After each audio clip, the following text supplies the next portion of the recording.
Thank you for joining us for this Idaho Environmental Forum short. I'm Jared Talley at Boise State, an IEF board member.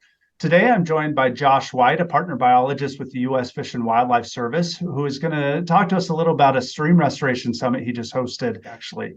Idaho Environmental Forum is a nonprofit, nonpartisan educational association whose sole mission is to promote serious, cordial, and productive discourse on a broad range of environmental policies affecting Idaho. Before we get started, I'd like to thank our 2023 sponsors for making discussions like this possible. You can find them on our website at Idaho Environmental Forum, all one word, .org, idahoenvironmentalforum.org. Okay, thank you, Josh. Appreciate you joining me here. You hosted an all-day workshop on stream and habitat restoration in Idaho. Can you briefly describe the event for us and our listeners? Yeah, sure. Thanks for having me today. So myself and a couple of my colleagues at the Idaho Department of Fish and Game that work in the stream restoration, wildlife, fisheries overlap world have been discussing opportunities and really areas where we miss opportunities to work across disciplines and across agencies. And as the momentum of these type of practices in small stream restoration has gained head of steam in Idaho, we really felt that it was time to bring as many people as we could together into a room to kind of discuss some of the challenges, barriers, and some efficiencies where we can leverage each other's resources and knowledge sets to really start to ramp up the pace and scale of this type of effort for Idaho water. Yeah, why do you think an event like this is important? And like, are there really kind of tangible benefits to the environment? For sure. I think that anybody that lives in the state of Idaho, whether you're a recreational user of water, you're a livestock operator, a fisherman, a hunter, you all appreciate clean water and a lot of it. And we are very lucky in the state of Idaho to have an abundance of water. I think with this effort holding this meeting, it was an opportunity to recognize that we do have some tool sets to begin addressing some of these higher order streams where we can really influence some of these practices. So coming together at a meeting, even though I hate to have another meeting to have a meeting, really I think is going to set the stage for years to come and how we're going to proactively address some of these issues in these degraded stream systems. Yeah, can you talk a little about like who was present, both in the audience, but also some of the speakers that talk, and maybe anything that really stuck out to you, like your favorite part, something like that? Yeah, I think, never having really attempted to put on something like this, we had 100+ people in the room and more that were wanting in, and really we were limited by room size. We worked hard to try to identify as many groups and factions within Idaho as we could. I think we did a really good job in the first attempt.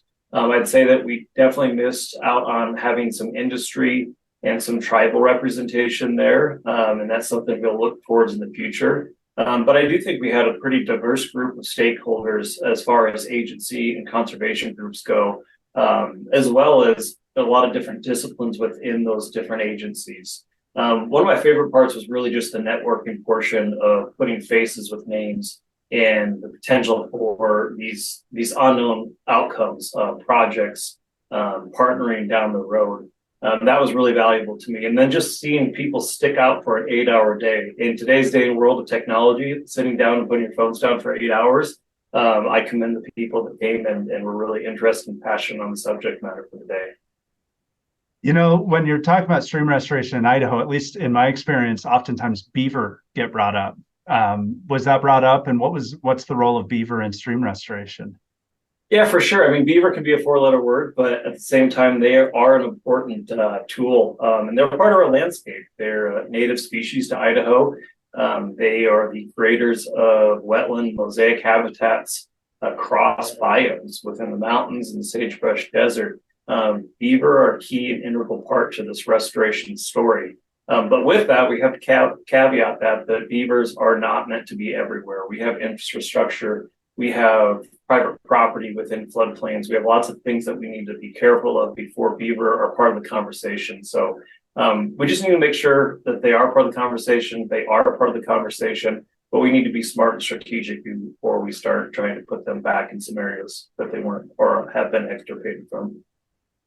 What do you hope to see come from this event? Do you want to do it again? Do you hope, it expands or gets on the ground, something like that? Yeah, I think there's some outcomes that we had initially stated, and one was just creating a network to build off of, and I think we achieved that. I think there's some things that we can follow up on in terms of identifying some overlapping research goals that would benefit multiple agencies and users, and then also a path to a shared vision where we can overcome some barriers to implementation, where we can take some of the risk out of the practice for constituents that may perceive that risk that would be a burden to them. So those are really what we're looking for.